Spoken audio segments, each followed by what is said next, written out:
Hello and welcome to a Geeky Bit tutorial. Today we're going to be talking about replacing the 1/2 AA battery slot for a CR3032 holder. We'll need some things first, of course. The solder, a soldering iron, and of course the CR3032 holder. As we can see here, the CR32 holder is smaller than the 1/2 AA battery top case. So we will need this little pin right here, and we will solder it like this. Before that, we will bend back the bottom leg of the battery holder so that it can be soldered to more easily. As you can see here, we are now soldering the pin to the bottom of the battery holder. Of course, we are using helping hands to make it a lot easier. And here we go. This is what the finished product should look like. To avoid shorts on the bottom of the battery holder, I'm going to use a piece of shrink tube that I'm going to go ahead and cut to length here, and then slide on the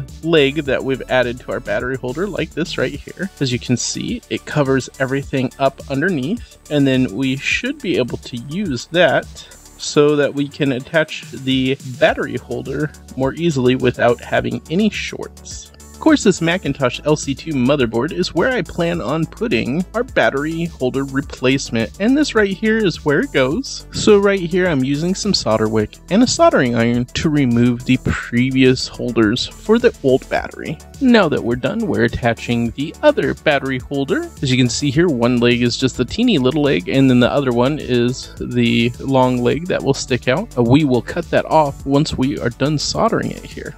Of course, everything looks great, so we'll go ahead and cut off that leg, and there we go. All done. All in all, this should be a simple 5-minute project, unless you run into an issue like I did, in which case it might take up to 30 minutes as my battery holder had a hard time being removed. No, I did not mention the solder braid when I was talking about items that you might need, and the reason why is because you might use this, or you might use a desoldering iron, or even a reflow station to remove that battery. Whatever option you use is up to you.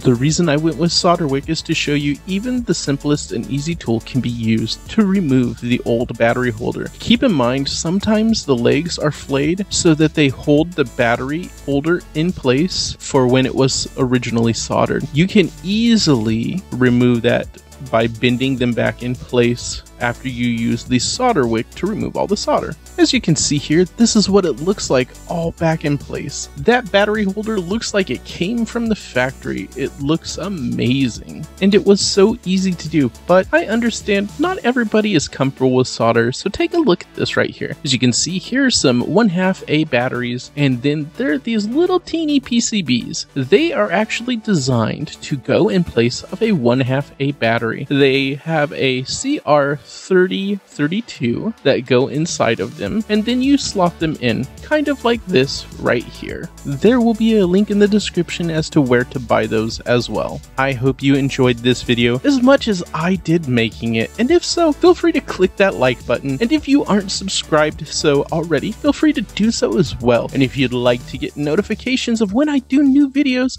click that bell button.